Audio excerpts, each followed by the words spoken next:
subscribe our channel Chintu TV.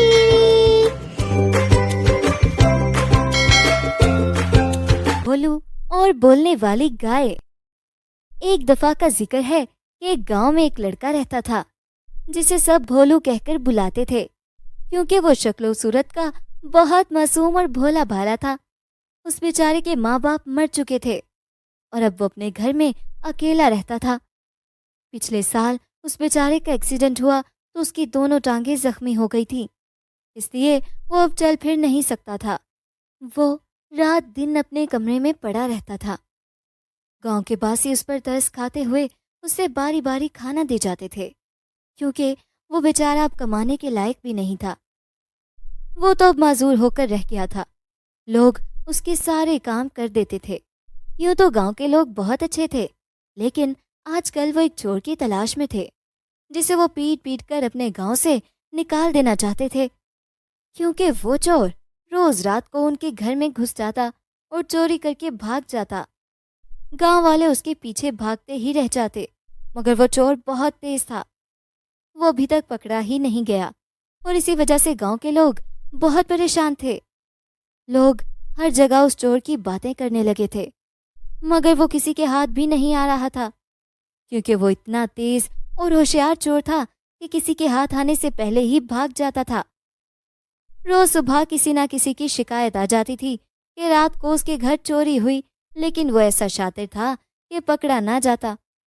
एक दिन गांव के बड़े जमींदार के घर चोरी हो गई और उस चोर ने जमींदार की बीवी का सोने का एक हार चुरा लिया, जो कि पूरे 15 तोले का था। ये बहुत बड़ी चोरी थी। इससे पहले इस चोर ने इतनी बड़ी चीज नहीं चुराई थी, और चूंकि ये चोरी जमींदार के घर हुई थी, इसीलिए जमींदार गुस्से में आ गया और उसने एक पुलिस वाले को घर बुलाकर कहा, मुझे मेरी बीवी का जेवर हर हाल में चाहिए। मैं तुम्हें 2 दिन का वक्त देता हूँ। इस चोर को तलाश करके मेरे पास ले आओ, वरना मैं तुम्हें नौकरी से निकलवा दूंगा। ये सुनकर पुलिस वाला कहने लगा, इस चोर के खिलाफ और भी कई लोगों ने रिपोर्ट की है, लेकिन वो बहुत शातिर है, वो हमारे हाथ नहीं आ रहा। ये सुनकर जमींदार को गुस्सा आ गया और उसने पुलिस वाले को ये कहकर भगा दिया, अब चोर मैं खुद ही पकड़ लूंगा, क्योंकि पुलिस अब बहुत नाकामी हो गई है और एक मामूली से चोर को भी नहीं पकड़ सकती। उसी वक्त जमींदार उस चोर को पकड़ने के बारे में सोच रहा था।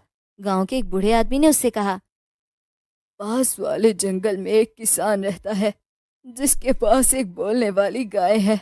वो बड़ी सयानी गाय है। वो जरूर हमें उस चोर का नाम बता देगी। क्यों ना हम उस चोर को पकड़ने के लिए उस सयानी गाय से मदद लें। ये सुनकर वो जमींदार चौंक गया और उस बूढ़े आदमी से कहने लगा, मुझे इस किसान के पास अभी ले चलो।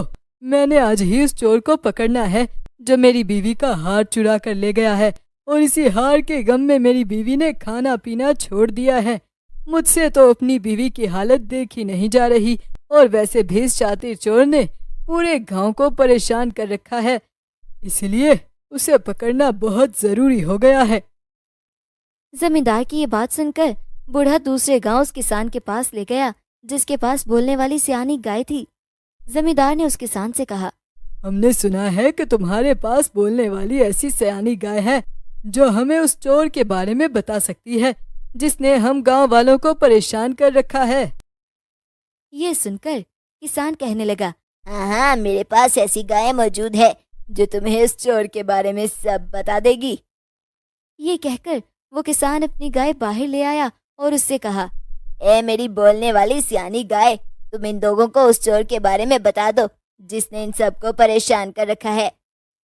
ये सुनकर किसान की गाय बोलने लगी और उसने कहा, मैं उस चोर के बारे में सब जानती हूँ, और मैं ये भी बता दूंगी कि वो चोरीशुदा चीजें कहाँ रखता है, लेकिन ये सब मैं किसी एक आदमी को बता सकती हूँ।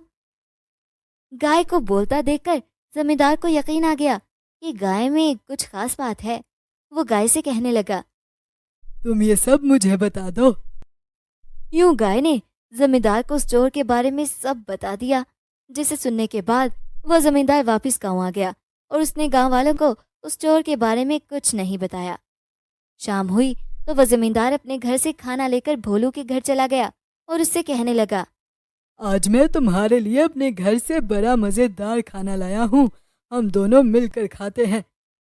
ये सुनकर भोलू बड़ा खुश हुआ, क्योंकि उसने तो कभी सोचा भी नहीं था कि गांव का इतना अमीर आदमी उसके लिए खाना लेकर आएगा। इसलिए वो जमींदार से कहने लगा, मुझे बहुत खुशी हुई कि मैं आज आपके साथ खाना खाऊंगा। ये सुनकर जमींदार कहने लगा, खाना खाने से पहले चाय भी बना लेता हूँ, क्योंकि मुझे खाना खाने के बाद चाय पीने की आदत है। ये कहकर जमींदार ने आग जला ली, लेकिन बदकिस्मती से वो आग भोलू के घर को लग गई और उस आग से सारा घर जलने लगा। तभी जमींदार भी घबरा गया और कहने लगा, अरे अरे, ये तो तुम्हारे घर को आग लग गई। ये मैंने क्या कर दिया और अब तुम्हारा क्या होगा? कहीं तुम इस आग में जलकर मर ना जाओ। मैं गांव के लोगों को तुम्हारी मदद के लिए बुलाता हूँ। जमींदार ये कहकर बाहर निकल गया, लेकिन वो बाहर जाकर गायब ही हो गया। और इधर आग के शोले भोलू तक पहुंचने ही वाले थे, लेकिन जैसे ही भोलू ने अपनी जान को खतरे में देखा, वो फौरन अपनी जगह से उठा और अपनी जान बचाने की खातिर बाहर की तरफ दौड़ लगा दी। लेकिन जैसे ही भोलू बाहर आया, सारे गांव वाले बाहर खड़े थे और भोलू को चलता देखकर हक्का बक्का रह गए, क्योंकि जब से उसका एक्सीडेंट हुआ था उसे किसी ने चलते हुए नहीं देखा था। सारे गांव वालों को देखकर भोलू भी घबरा गया, मगर इससे पहले कि वो कुछ कहता, जमींदार कहने लगा, मुझे उस बोलने वाली गाय ने उस चोर का नाम बता दिया था, मगर मुझे यकीन नहीं था। मैंने भोलू के घर को जानबूझकर आग लगाई ताकि असल हकीकत आप सबके सामने आ जाए। अब आप सबको समझ आ चुका होगा कि हमारा चोर कौन है। जमींदार की बात सुनकर सबको समझ आ गया कि वो चोर कौन था। उसी वक्त जमींदार ने भोलू के घर की जमीन खोदी तो उसमें से उसकी बीवी का हार निकल आया, जिसे देखकर सबकी आंखें फटी की फटी रह गईं। जमींदार कहने लगा, ये सब मुझे इस बोलने वाली गाय ने बताया था, लेकिन अब सब भोलू से पूछे कि इसने ये सब कैसे और क्यों किया। हम सब गांव वालों ने इससे इतनी हमदर्दी की, लेकिन इसने ये सब क्यों किया? ये सब सुनकर सब भोलू की तरफ देखने लगे। भोलू को पता चल चुका था कि वो आज रंगे हाथों पकड़ा गया था, इसीलिए वो गांव वालों से कहने लगा, हाँ, मैं ही वो शातिर और होशियार चोर हूँ जिसने गांव वालों को तंग कर रखा था। दरअसल जब पिछले साल मेरा एक्सीडेंट हुआ तो मेरी टांगें जख्मी हो गई, मगर वो कुछ दिन बाद ठीक हो गई। मगर मैंने ये बात गांव वालों से छुपा ली और इस बात का खूब फायदा उठाया, और मुझे यकीन था कि गांव वालों का ध्यान मेरी तरफ कभी नहीं जाएगा, क्योंकि मैं तो चल फिर नहीं सकता। दरअसल मैं सारा दिन आप सबके सामने मासूम बना रहता था, मगर रात होने के बाद मैं बाहर निकल आता था और सबको बेवकूफ़ बनाने निकल पड़ता था। मुझे लगा था कि कोई भी मुझे पकड़ नहीं पाएगा और मैं इसी तरह चोरियां करते करते अमीर आदमी बन जाऊंगा, मगर मैं भूल गया था कि चोर एक ना एक दिन पकड़ा ही जाता है। भोलू की बात सुनकर सब हैरान रह गए, क्योंकि उन्होंने भोलू की मासूम शक्ल पर एतबार किया, मगर उसने तो उन सबका एतबार ही तोड़ दिया।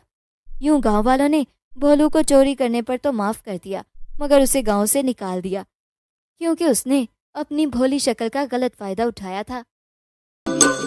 Keep watching Chintu TV. Like, share and subscribe our channel Chintu TV.